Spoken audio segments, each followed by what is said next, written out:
Salut à toi, c'est Alex. Si tu es là, c'est sûrement que tu en as marre de perdre du temps à caler un simple rendez-vous.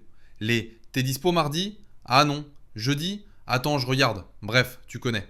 Du coup, aujourd'hui, on va regarder Tidycal ensemble et je vais te donner mon avis de façon simple, naturelle, histoire que tu puisses décider si c'est fait pour toi.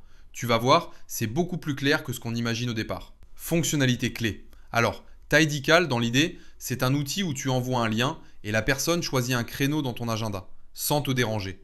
Et franchement, je trouve que ça enlève énormément de friction.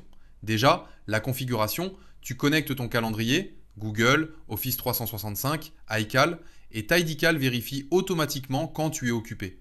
Tu ne risques pas de te retrouver avec deux rendez-vous au même moment, et ça, à mon sens, c'est essentiel. Ensuite, tu peux créer autant de types de rendez-vous que tu veux.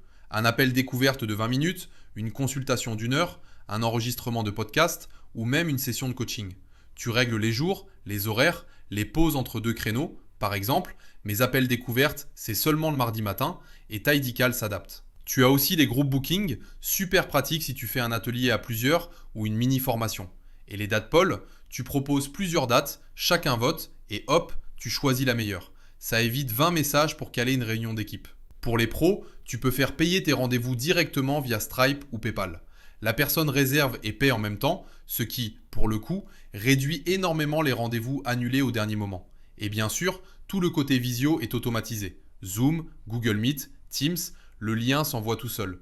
Plus besoin de créer un lien manuellement à chaque fois. Enfin, tu peux personnaliser. Email de rappel, branding, redirection vers une page de remerciement, intégration sur ton site, automatisation via Zapier.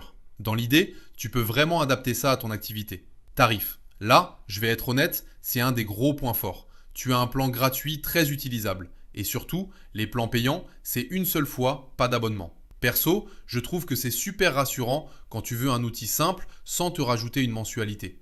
Et si tu veux vérifier le prix actuel ou une promo, je t'ai mis un lien à jour dans la description pour que tu aies toujours la meilleure offre. Point fort. De mon point de vue, c'est simple, même si t'es pas technique, c'est flexible niveau organisation, les intégrations sont fiables et surtout, pas d'abonnement. Franchement, ça coche beaucoup de cases. Limite. Après, soyons clairs, ce n'est pas parfait. Tu ne peux pas envoyer 15 rappels différents, les SMS sont limités selon le pays, pas de système de coupons intégré et tu ne peux pas enlever complètement le branding. Donc, si tu veux un outil ultra avancé pour faire du marketing complexe, c'est peut-être un peu léger. Mais pour fixer des rendez-vous efficacement, ça fait le job. Pour qui? À mon sens, Tidycal est parfait si tu es freelance, coach, consultant ou si tu bosses avec beaucoup de rendez-vous. Tu arrêtes les échanges interminables, les oublis, les doublons et surtout, tu reprends le contrôle de ton agenda. Pose-toi juste cette question. Combien de temps tu perds chaque semaine à organiser tes rendez-vous? Parce que souvent, ça fait beaucoup. Conclusion. Du coup, est-ce que je recommande Tidycal? Bah oui, pour une solution simple, efficace, sans abonnement, je trouve que c'est difficile de faire mieux. Si tu veux le tester ou voir les promos du moment, le lien dans la description est à jour. N'hésite pas à cliquer, à comparer et à me dire ce que tu en penses. Et voilà, on se retrouve très vite pour une prochaine vidéo.